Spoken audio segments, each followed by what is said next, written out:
So I'm going to say the happy Saturday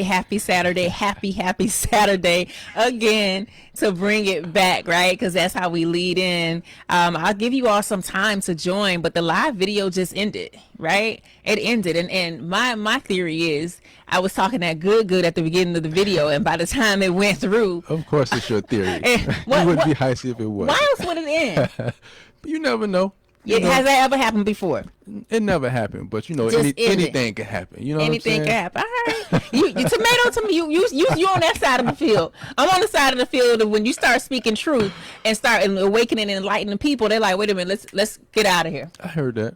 Let's get out of here because we're up here talking. No one is touching the mouse. No one was around, and all of a sudden the live video just ended. So if you didn't catch the live video before this, go back and catch the video where just right before this one we were talking, and I talked about certain things, and maybe the Facebook folks and the people, the powers that be was like, nah.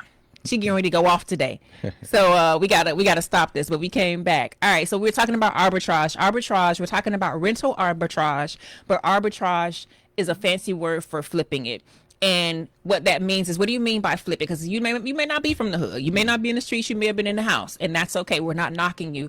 But Tavaris gave the example of the candy lady. Mm-hmm. So, and let's bring it up because I don't think they have candy ladies anymore. So let's talk about when you see people selling water on the corner. There you go. That's a perfect one. Perfect. So when you see folks selling water on a corner, they have went to one market, one space, and they purchased a case of water. Yeah. And then they brought it to another market, which is on the street, and says, I know you're thirsty. You need this water right now. Like you at the park today. Like I'm at the park. He would have sold you about 5 of them. You was out there in that sun. But you know what? They ain't hustling. And I asked that last week. I'm like, where's the water? Where's the this and this? Because surely they should be. And they aren't selling any water or refreshments out there. But so when you see people selling water on the streets, they bought a case of water. If you go to Costco, you may get a case of water for $4.97, right? And it's 48 bottles of water in there. Right. So then if you take that same case of water and sell that case of water for $1 each, you've made $48 and you paid $4 for it. Yes. You took it from one market, brought it to another market, and what we call in the streets, we flipped that. Yep. So what you did was you took possession at a lower price, and then like Hyacinth said, just flipped it at a higher price. And you can do that in so many different areas. You know what I'm saying? So many different areas of life, so many different areas of investing. But today we're gonna specialize and focus on the rental arbitrage, right? And rental arbitrage, what that is imagine if you are able to sign for because a lot of people like real estate, you know what I'm saying? And that's one of the acronyms of CREAM, you know, the R in real estate, or the R in CREAM stands for real estate. And a lot of times real estate can take a large down payment. You got to have your credit together. You got to get approved. They want tax returns and all that good stuff. So it can be a bit difficult, especially for people of color, to acquire real estate. So a strategic way to get into that is going through a leasing or going through a lease, right? So renting an apartment, a house, a condo on a long-term basis, maybe like 12 months or 15 months. So you sign that lease for that time period, and it may cost you $2,000 a month or something like that. Way too fast. Yeah. Let's bring it back because you can tell you're an expert at this. Oh, okay. You like, this, and they like, wait a minute, what are you talking about? You was talking about water, candy, and now you're talking about signing the lease. Like, oh my God, what are we doing? Okay, so we're talking about arbitrage, rental arbitrage. What Tavaris is saying is, listen, we want to get into real estate. We love real estate, right? Yeah. Why do we love real estate? We love real estate because people gonna always need somewhere to stay. Okay. You always gonna need a house. You're gonna need, corporations, that's changing a little bit now. And actually, there's a place for corporate rentals as well, because companies, as they send people all over, they need to put their top people in places to stay. That may be different due to COVID, but people are still traveling for work. Yeah. Right? Okay, so when we talk about rental arbitrage, because remember now, before we go into that, I want you to be thinking, how am I, what side of arbitrage am I on? Am I on the side where I'm buying it or securing the product, the service, or whatever it is at a lower price and then flipping it? Or am I on the side where I am paying the higher price? Another example of that, and let's go back to the hood because that's where I'm from, is the corner stores. Right? So in the corner store, we know that we walk to the corner store to get anything that we need, we are paying overpriced. You're on the buyer's side of the arbitrage. Right. I'm not taking, it's not the same if we get in the car and we go to Costco or BJ's or go to the meat market ourselves, right? If I go to the corner store and they have exactly what I need, I'm going to pay a little bit more. Right. I'm going to pay a little bit more. So that's arbitrage. So now that you understand that, you got to start thinking, wait a minute, which side of the game am I on now? When I go into the corner store, now I need to understand that they flipping their money. They making more money off of me. So now you'll start making different life decisions. As they should, right? As we all should. Absolutely. You know, we can't knock them. If you can't beat them, then join them. You know what I'm saying? And one way to enter that is through real estate. Well, through rentals. Rental arbitrage. So you talked about real estate, which rental arbitrage, I think a lot of people are picking up on it or taking to it because the barrier to entry is easier than traditional real estate, buy a house investing. Right. What do I mean by that? When you say, you know what, I want to buy a property because I keep hearing, them saying, get you some real estate, you're thinking traditional. What's the traditional way of qualifying for real estate? Well, getting pre-approved, and to do that, you got to show, tax returns. You got to qualify income-wise. You got to qualify credit score-wise. You got to qualify having reserves as well. So you got to have that savings in the bank. Yeah. And a lot of times people don't have that. You know what I'm saying? It's hard enough to save money just for regular monthly or regular life emergencies. So think about putting $10,000 to the side. For somebody that's in their early 20s or early 30s. If you got kids, you're a single parent. That can be tough to do, right? But it's an answer for you, But you got that hustling energy in you, yeah, right? creativity is everything. Yeah, you're like, okay, listen, or maybe you've just gone through a separation or a divorce or something happened, the ground moved from under you in such a way that you had to start over, and it's like, listen, I know how to make me some money because listen, I believe you're not a real hustler if you don't know how to go get it back. So something happened, the ground moved, and you're like, God, right now I don't have what it takes to buy a house traditionally or to invest in real estate traditionally. So let me tap into this real estate arbitrage, rental arbitrage. There you go. And that's as simple as, what's the first step if you want to tap into the rental arbitrage game? Well, basically, you just want to do your homework first. You know what I'm saying? Because you want to find a spot that, of course, you got in mind that you're gonna rent it out to somebody that want to live there on a short-term basis. So you don't want to get it in, in the middle of nowhere, in the desert land. You want to get it in a popping place. You know what I'm saying? Think of your downtowns. Think of your Brickles. Think of your South Beaches. Just Wynwoods. Stuff like that. A place that a person from out of town would want to come and stay to get a nice view or picture of your city. You know what I'm saying? Okay. So when I go in, I'm like, okay, boom, check it. The ground moved from under me.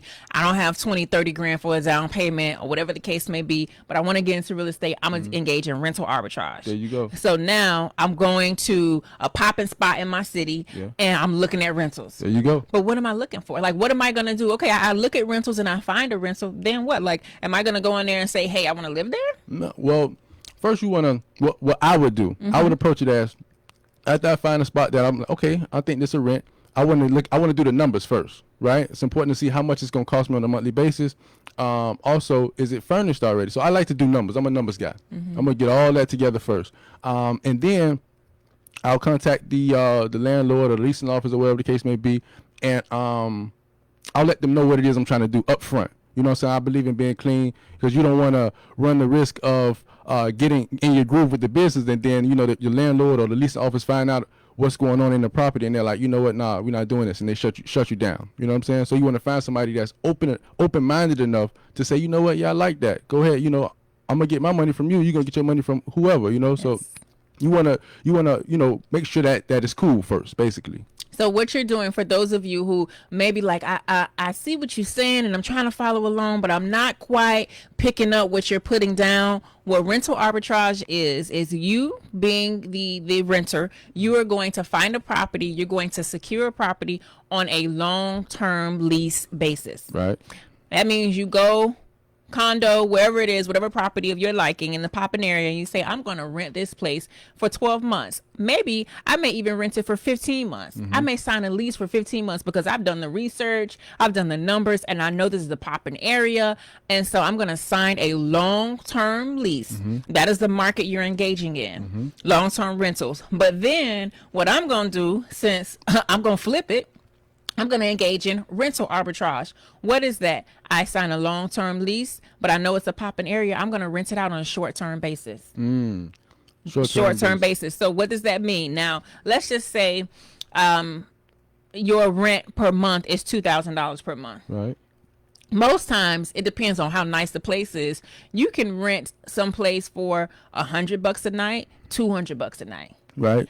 So do you see where we're going with this already? And a good strategy is like that $2,000 per month is good to divide that by 30, right? And that'll tell you how much it's costing you per day to live there. Yes. So you know, let's say $2,000 per month, that's $67 a day, right? So you know it's already costing you $67. So for you to flip something, you know you got to charge more than $67 a day. And that might be just the price for the rent. Let's say if you paying the furniture on a monthly basis, like let's say you put the furniture that you furnish that property with, let's say you paying on a credit card, you know what I'm saying? You have a monthly fee for that. You want to factor all those fees in, basically. You know, the water, all that good stuff. Because there are people out there, this is golden, people are out there who are thinking, oh, whenever I rent from Airbnb, I'm just renting from the owner. No. And nowadays, especially, I think this started gaining popularity, I would say back in 2018. So nowadays, 9 times out of 10, if you're renting an Airbnb, and what's the other one, Verbo, there are so many different short-term rental sites. If you're renting, 9 times out of 10, you're not renting from the owner. You're renting from someone who has engaged in a long-term lease and then said, let me flip this. Because here's the thing. Remember now, when you get ready to engage in a long-term lease, and it really depends on the requirements. You may not need $30,000 or $20,000 to get in. You just need first, last, and security. Right. Or first and security. Right. So it's the barrier to entry is different. They're not asking you for your tax returns and things like that, 2 years worth of tax returns. At the most, they may want to see 2 pay stubs. They may run a credit check and a background check. So it's a little easier for you to get into the rental arbitrage game than the traditional buying a house real estate game because of some of the requirements that aren't there anymore. Right. And so here's my thing. Now, I know this sounds sexy to you and it sounds easy. You're like, oh my gosh, this is fantastic. I can do this. Here's the point where I say nothing works unless you do. Right? So nothing works unless you do. It does not matter how easy we make it sound. We're going to break it down all the way for you on today's show. But if you do not actually do the work, then it won't work. And so you'll be sitting there saying, man, I heard them on Cream and I went on YouTube and they were saying they make $20,000 a month, you know, with rental arbitrage and stuff. They're doing a lot of work.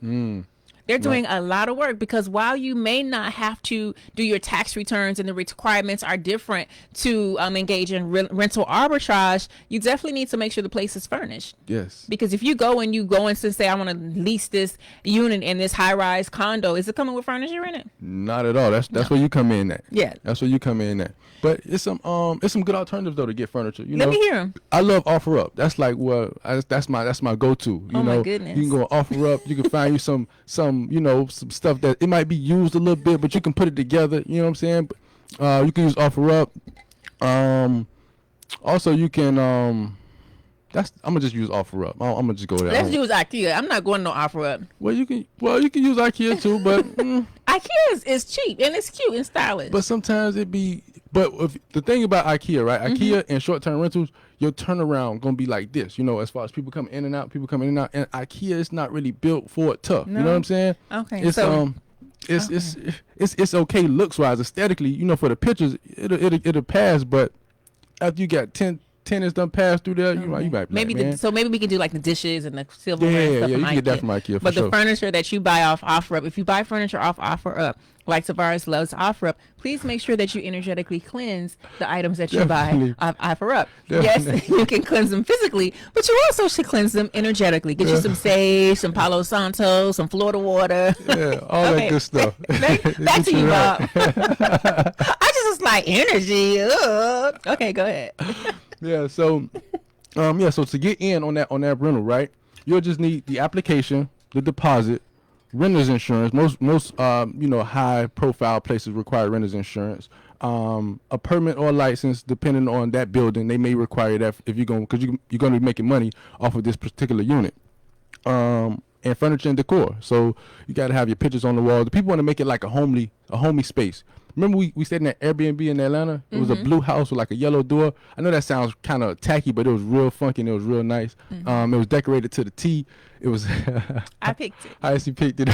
I actually picked it out. And it was dope, man. It was in a real nice, quiet location. Like I say, decorated really nice. It had 5 bedrooms, 3 floors or something like that. It had like a finished basement, a main level in the second floor. Really nice, really nice. It was nice. Renters insurance. Yes. You talked about renters insurance. Don't let that scare you away. It's really inexpensive. It's very inexpensive, and it provides a lot of bang for your buck. Even if you aren't going to be engaging in rental arbitrage, if you are leasing or renting where you stay, where you live right now, you want to look into renters insurance. Yeah. Especially if you're in South Florida, one of those areas where you have natural elements and natural disasters that come through and just be like, all right, I'm here, hurricane, now lights out for a month. Yeah, $20 a month, something like that. Because renters insurance will cover that. Most people don't understand that if you have loss of use, let's say you can't stay in your place, the lights are out, FP&L or whatever the case may be. In South Florida, we've been out of power for like 2 weeks at a time, 2 weeks a month. If you have renters insurance, they will put you up in a hotel. Wow. I didn't know that. Yeah, lots of use. I didn't know that. Lots of use. Yeah. So that's something that is it's valuable. So think about that. If you are renting and leasing right now, make sure you have some renters insurance. And then definitely when you engage in rental arbitrage, you want to insure. And most people shy away from insurance. They're like, I don't want no insurance. I want everything else. I'll pay top dollar for everything else, but I don't want no insurance.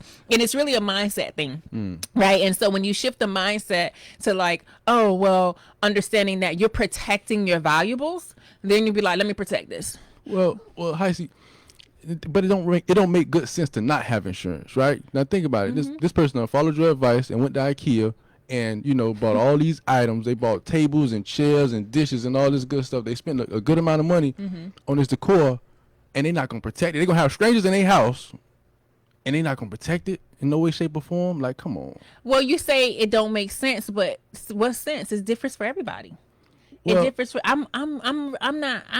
I can't say. Maybe they didn't know. Maybe they're like, Hyacinth, I didn't think about that. Yeah. I'm just focusing or looking at insurance as if it's something that I'm paying for, and I don't get to see the value of it right now, because most people want to see it, touch it, feel it, taste it. And so for insurance, it's one of those things where if you don't have it, it's not a problem until it's a problem. Like, dang, I don't want to pay for car insurance, but now I'm in a car accident. Now I'm hustling backwards. I'm like, oh, can I get some coverage real quick? Yeah. So I know that you up there, you super thinker of the year. But it's people like really and truly that they have this negative association with insurance. Well, when I think about insurance, I'm gonna pass this to you guys. Yeah. Insurance means protection. You know what I'm saying? So you always want to be protected in any way, shape, or form, especially if it's inexpensive. You know what I'm saying? In this case. Yeah. Really important. It gets you some insurance. So renters insurance. All right. So now, I feel like we jumped the gun a little bit. Before you go out and you find the high-rise condo of your dreams, and they let you in, and you talk to them and you tell them what they're going to do, and you look and you say, okay, it's only going to cost me $2,000 a month to live here. Before you do that, I want you to do your research. I want you to do your research and to find out what the going rate is, not just on the day you look at it, because things change. Yesterday it was cool in Miami. Today is hot. There you go. Right? There you go. One night your place could rent for 1 month. It could rent for $250 a night. In certain months, it could rent for $75 a night. There you go. It could be cold or hot. Cold or hot. And unless you have done adequate research to take into account of the seasonality component, then you might fall into a situation where you're blindsided. So that's something that's very important. Before you sign a lease, before you go find the prettiest and sexiest building and go get your offer of furniture with other people's energy on it, before you do all of that, I want you to commit to really researching. So what we're doing here is we just wetting the whistle a little bit. We're just telling you that this exists. For some people, you didn't know it existed. For others, you have been thinking about it, but you weren't sure. And like, this is your confirmation, like, dang, they brought it up again. Let me really look into this, right? And then for some of you didn't even know it existed. So now you got to do your homework. What is the high season? What is the low season? What do people like? Do I get snowbirds? Can I get people to rent this place? What's the average night's rental? Is it 3 nights a month? Or do people usually come in and say they want to rent in this area and they want to stay for 2 weeks at a time? Like, you need to do all the research before you sign anybody's lease, because what you don't want to do It's to sign a lease for $2,000 a month. Remember, you don't live there. This is an investment. So you still have your overhead wherever you live. So you don't want to sign a lease for $2,000 a month. And now, instead of it becoming an investment, it's an added expense. And that was a really important piece that Heisey just touched on. And to add to that, another piece of research that you want to do is you also want to see your competition in your immediate area, right? So you want to know who else is doing Airbnb in your immediate location. So in your building, down the street, around the corner, you want to do that research to see, because you're going to be competing with these people on the day-to-day when it comes to your pricing. You know what I'm saying? So you want to shy, I'm not going to say shy away, but you just want to keep that in mind, I'll leave that to y'all discretion to see, how y'all want to handle that. Yeah, do your research, but truly do your research. It's kind of like you got to treat it like, I want to say dating, because some people just be dating anybody, but you want to treat it like a real commitment. Definitely, because it's a business. It's a business, and it is a commitment. You're going to be committed for 12 to 15 months, depending on how long the lease. Here's another place where rental arbitrage may come into play for you. Due to COVID-19, a lot of areas have eviction moratoriums. What does that mean? That means due to COVID-19, you can't get evicted. And so if you find that you have a tenant who is living in your space and their lease is up and they're leaving, then you may want to look and say, okay, if people can't get evicted here because the people put the laws in place that say you got to stay here because COVID-19, do you want to rent to another? And this is for people who already own the property, right? Do you want to rent to another long-term tenant? Or do you want to start as a property owner engaging in rental arbitrage yourself? Do you want to start engaging in short-term rentals? Because it's a mindset shift. Right. Remember at the beginning of the show, the first live that they cut off, they abruptly ended. Y'all got to go back and catch that one, right? Nothing is going to be the same. So before, it's like, yes, get them in there, lock them in there for as long as possible. This is what you want to do. You want a tenant for 12 months, 24 months. Not if they saying they ain't got to pay rent and you can't evict them. I'm trying to tell you, it don't make sense if you ain't getting that money coming in. Yeah, don't make dollars. It don't make sense. Right. So these are some other spaces where you may say, you know what, let me think about this. And I know we're using examples of high rises and beautiful condos and things like this, but it doesn't have to be that. It could be a single family home. It could be, different units. It's just you have to research the market. And there's a lot of space for people who like to do retreats. They like to do retreats, and I'm going to say spiritual retreats, girls' nights. Some people do church retreats, or whatever the case may be. They want to do retreats, and they're looking for certain things, certain energy, right, of the place that they're going to rent. And so you have to really just research and think about what space are you in, look at the different markets, look at the different areas, and say, okay, let me see what I need to do. Here's the big one. If you're going to engage in rental arbitrage, it is highly recommended that you sign the lease in the name of a business, specifically an LLC. Highly recommended that you sign it as an LLC. Why? Because now Tavaris said he's going to go and he's going to talk to people and be like, hey, let me tell you what I'm going to do. I'm going to do this. Some people are going to be going for that and some people aren't. But if you sign it as a business and you say, Hyacinth Henderson LLC wants to rent your unit for 12 months, then what happens is there is no single occupant.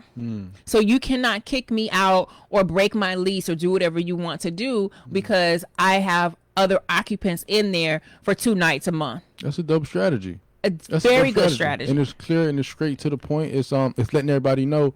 It's keeping everybody on the same page. Yes. And it's kind of hard to lock you in because your name isn't really on the lease. So it's kind of hard for you to receive backlash. Absolutely. Yeah. So it allows other occupants to be there, which is fantastic. Okay. So we talked about furnishing. You can do IKEA for certain things like dishes and things like that. I don't think I've been. What is it?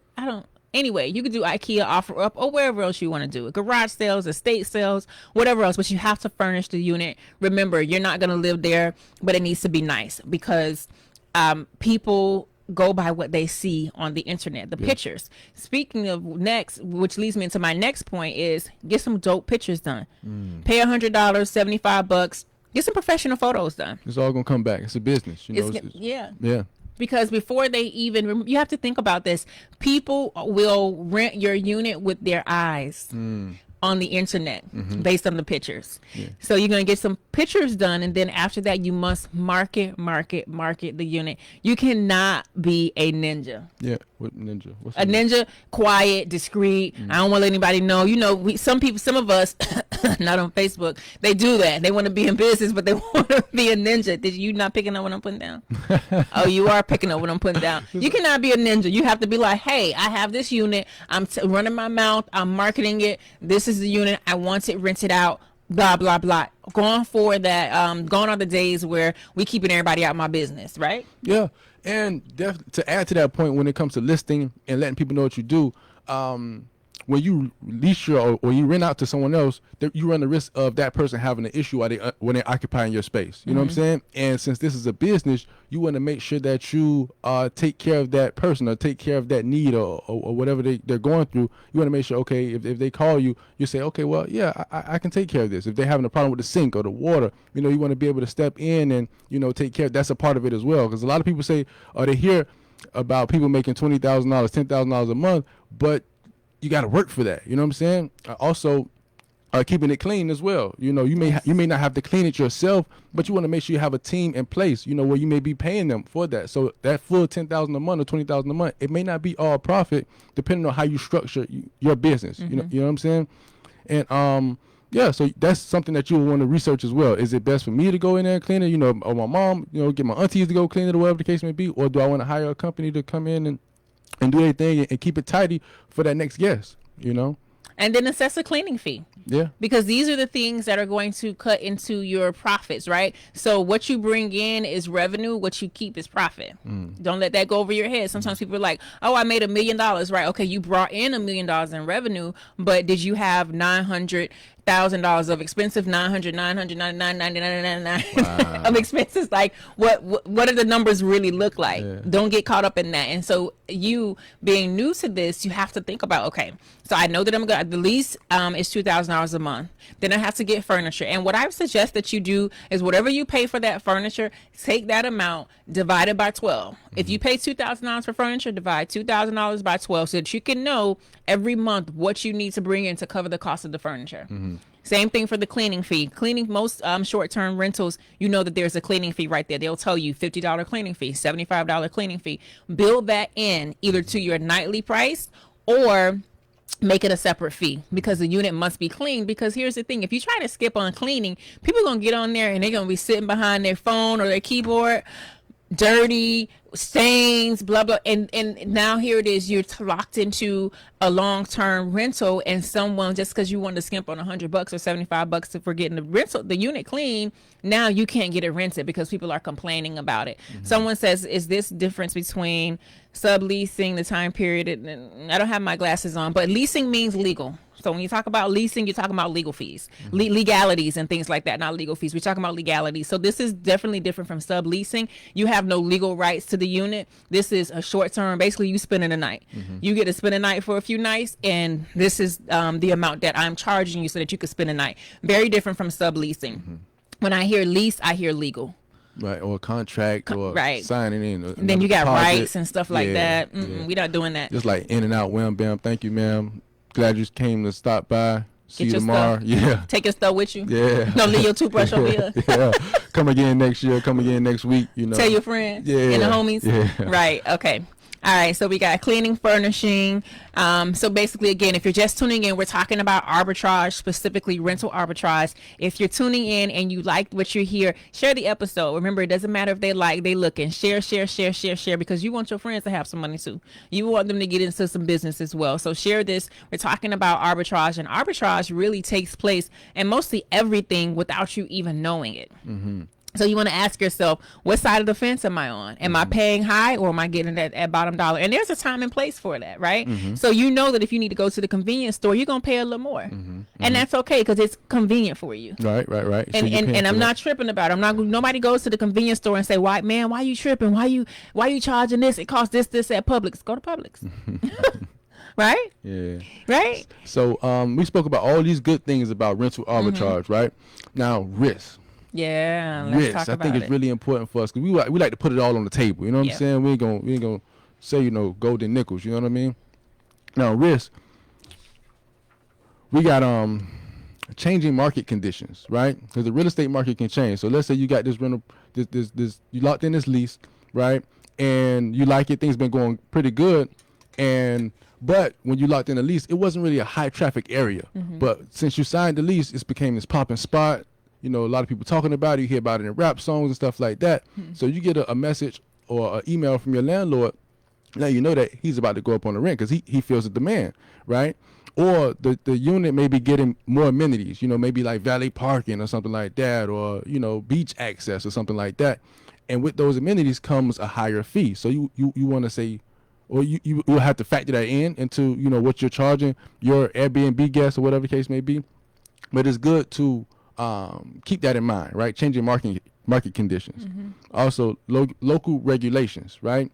It was a few years ago, maybe about 3 years ago, on South Beach, they kind of put restrictions on Airbnbs, and they were making it kind of like illegal, you know. So you want to be sure that if you in this business that you're able to do this without any hiccups or without any, you know, disturbances, if that makes sense. You know?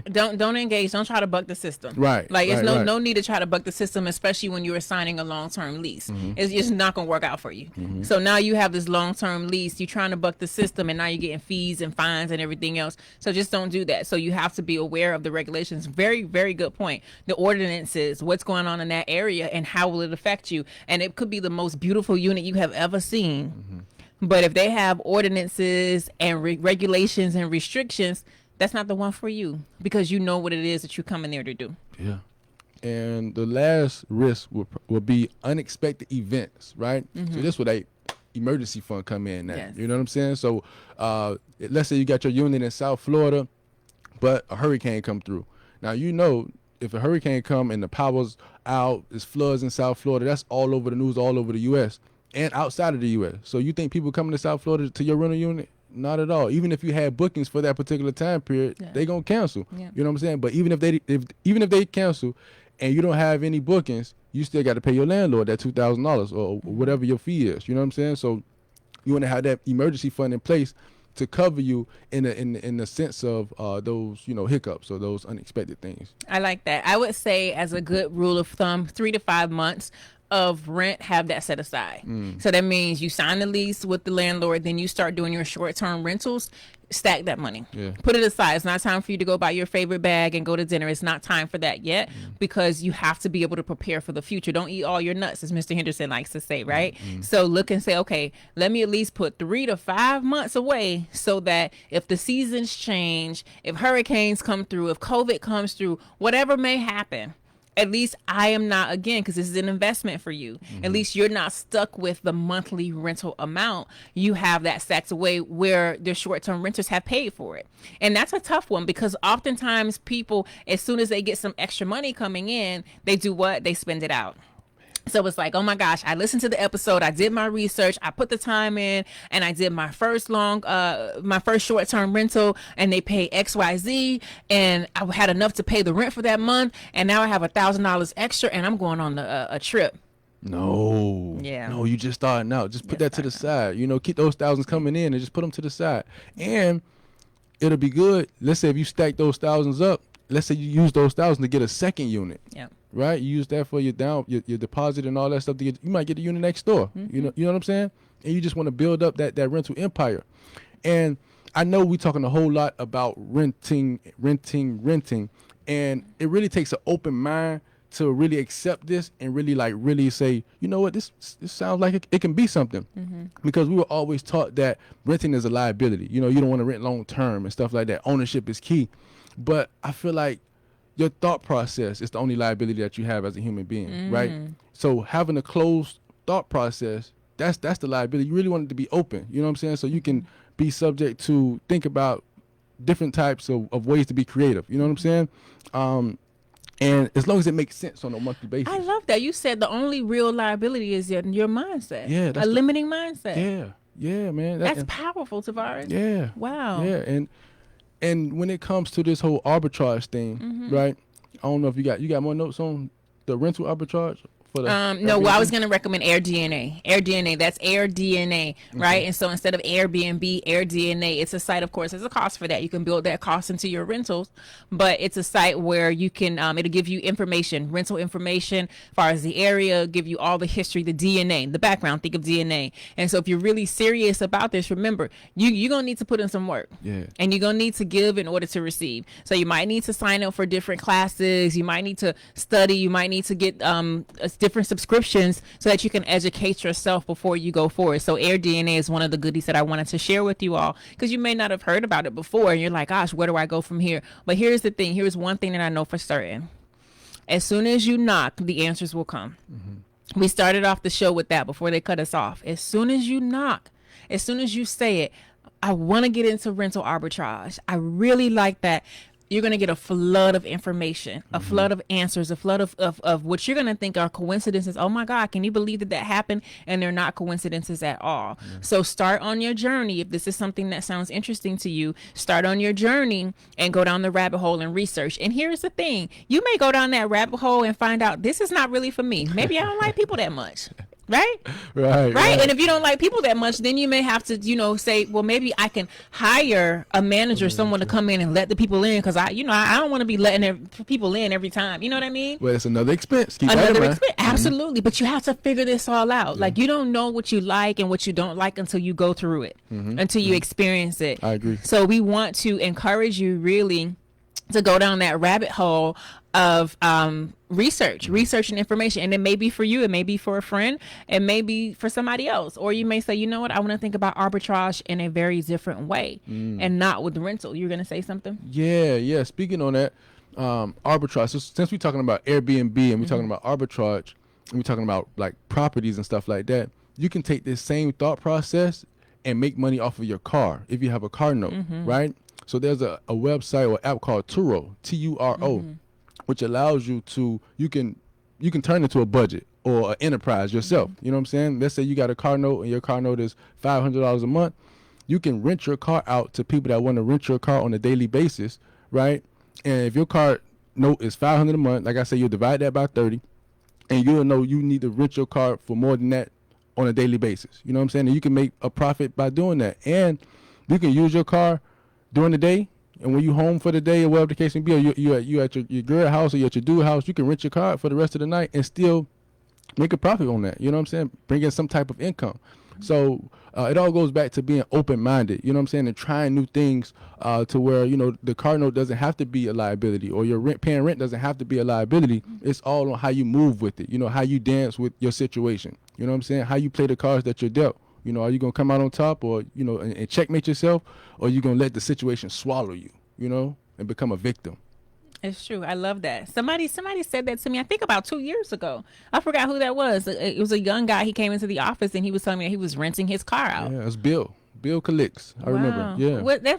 You remember? You got a good memory. Yeah. Bill. Sometimes when I ask you certain stuff, you're like, hi, I don't know about that. Most of the time, you ask that when I'm in the middle of something, and I be like, my mind be already driven towards what I'm in the middle of, and then you come like, hey, I'm like, okay, give me 1 second, let me process this. Let me crank the motor up.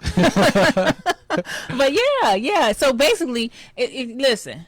Ain't nobody care about you being poor. Ain't nobody care about you being broke. It's some ways for you to get you some money. There are 100,000,000 ways for you to get you some money. And if you don't take anything else from from today's episode, please take away that there's always a market for it. There's a market for what you know. There's a market for what you're selling. I'm a firm believer, and once you learn it, you can earn from it. Once you learn from it, you can earn from it. You think you're just going through these lessons just for yourself? Absolutely not. Think about where you are. Where are you taking this information, these products, these tools, and then going to a completely different market and saying, y'all can't get this. Y'all don't know about this. Now, let me flip this knowledge. Let me flip this product. Let me flip this information and sell it so that I can make some money. Once you learn it, you can earn from it. Absolutely. When you learn from it, earn from it, baby. That was dope. I like that. Take that with you, right? And it also enforces a person to learn more. You know what I'm saying? And because they like, man, I learned this one thing and I'm making a check off of it. Yeah. My learning is endless. You know what I'm saying? Because we only use 8% of our brains. I think as it's human less beings. than that, yeah. You know what I'm saying? So what if you can just learn more and just tap into 9, 10, 11, 12%? You know what I'm saying? Then you'll see your income go up to, you know, 10, 11, $12,000 a month. You know what I'm saying? So Yeah. I like that. All right, so I think we're good. We had I don't know how long the other the other live was before they cut us off. It wasn't 20 minutes though. I don't think it was. I think it was maybe 5 minutes. I don't think it was. It was about 5 minutes, but I think we're good. So we're talking about rental arbitrage. Go out and get you something. You know, it may be for you, it may not be for you, but the point of this episode and any episode of The American Cream really and truly is to stretch your mind. It's to get you to wake up and see beyond your current circumstances, see beyond your current situation, see beyond where you currently stand, because where you currently stand is not your final destination. You have more to go. As long as you wake up every morning, every afternoon, whenever you wake up and you still can breathe you some breath, some air, and then you still have more to do. And it's a beautiful time of the year because December is reminding us that we are getting ready to roll into another new calendar year where there's so much opportunity available for us. You're listening to The American Cream Show. We are the Henderson Financial Group, which is a full service financial planning and investment advisory firm based out of Miami, Florida. Cream is a financial educational show where we show you, teach you, lead you, guide you on ways to redefine the American dream with credit, real estate, entrepreneurship, assets, and mindset. In addition to catching us on Facebook every Saturday. Next Saturday, we'll be back at 9:15. Okay, cool. We're back. Cool. No more 10:30. Cool. The 10:30 spot was okay. I had to be on my mommy duty, but next Saturday we back. Okay, all cool. right. Cool. So 9:15 it is. 9:15-ish, heavy on the ish. It's definitely Hyacinth. That's me all day. What you see is what you get. So we'll be back 9:15 each and every Saturday. Also, I have a podcast. On the podcast, wherever you listen to podcasts, I do different episodes too. So you'll see the short, I will call them little snackables, the 20-minute episodes. They're different information and different content. So subscribe to the podcast, The American Cream. And while you're there, please be sure to leave a rating. Help me get my ratings up. If you want to leave a written review, leave a written review as well. And let's go through the comments real quick. Let's see. Virginia, Incredible Mommy, Gilbert. I love that name, Incredible Mommy. Yes, ma'am. Being a mother is such a rewarding work. It's such a rewarding and self-sacrificing work. So I'm glad that you know that you are an incredible mommy. If you learn it, you can earn it. I love it. Yes, ma'am. This make a future landlord very happy. Great information. So glad that you found this information useful, Virginia. My girl, Gina Mobley. We've been rocking and rolling for 20 plus years. Shout out to Gina. Who you got, T? We got Catrice Hunt, Denise Ward. Yes. Hey, good morning, Miss Ward. We got Lily Mae Rowe Vickers. Good morning, Miss Vickers. Miss Redhead. Good morning. Good morning. Jarvis Stokes. Who else? Jarvis, good stuff. We got FC, go off. Yes, ma'am. You know we gonna do it. If not us, then who? Right. June always sticking and staying, as Heisey would say. Yes. She's starting to roll off on me. Rub off on me. Listen, like I always say, at least it ain't crack. I'm rubbing off on you in positive ways. I mean, take that, right? All right, so until next week, y'all stay safe, be sane, and remember, matter of fact, go back and watch the other episode before they delete it, the one right before this. All right, remember, the time is now. We're not going back to how it was. It's going to get more and more interesting. And, you know, the choice is yours. What are you going to do? All right, until then, stay safe, stay sane, and please share this video. Peace. Take it easy.